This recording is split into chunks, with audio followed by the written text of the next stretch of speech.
Red Bull entered the final weekend of the season surrounded by speculation about the future of several key figures, and the conversations around long-term planning intensified in Abu Dhabi.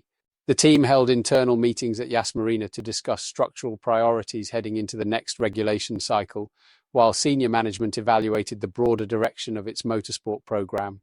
These discussions occurred as long-standing members of the organization reflected on their roles and the evolution of the team over the past 2 decades.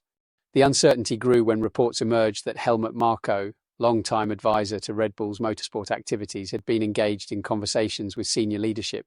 Despite having a contract valid through 2026, his position had become a subject of extensive paddock debate.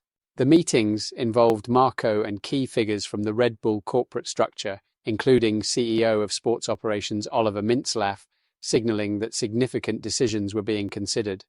On Friday, Red Bull confirmed that Marko would step down from his role after more than 20 years with the organization. In an official statement, Marko said he had spent 6 decades in motorsport and described his time with Red Bull as an extraordinary journey.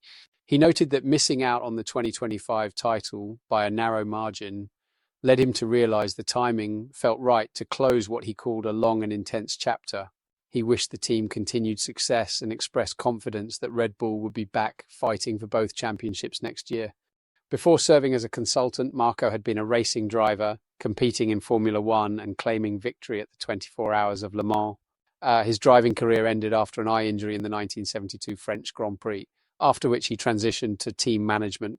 He founded RSM Marko, later transformed into the Red Bull Junior team, which became one of the most influential driver development programs in global motorsport. Under his supervision, 18 drivers reached Formula One, including Sebastian Vettel and Max Verstappen. Since 2005, Marko played a decisive role in guiding Red Bull's F1 operations in Milton Keynes and its sister team in Faenza. Working alongside Christian Horner, he helped steer the team to 8 drivers' championships and 6 constructors' titles.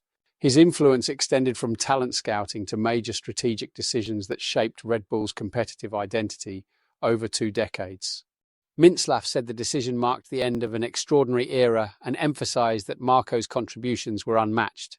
He explained that after long discussions, it became clear the team needed to respect Marko's desire to conclude his role. According to him, Marko leaves a significant gap both personally and professionally, but the organization remains grateful for his impact and hopes he stays close to the team in the future. What's your take on this situation? Share your opinion below and don't forget to subscribe to the channel for more Formula One updates.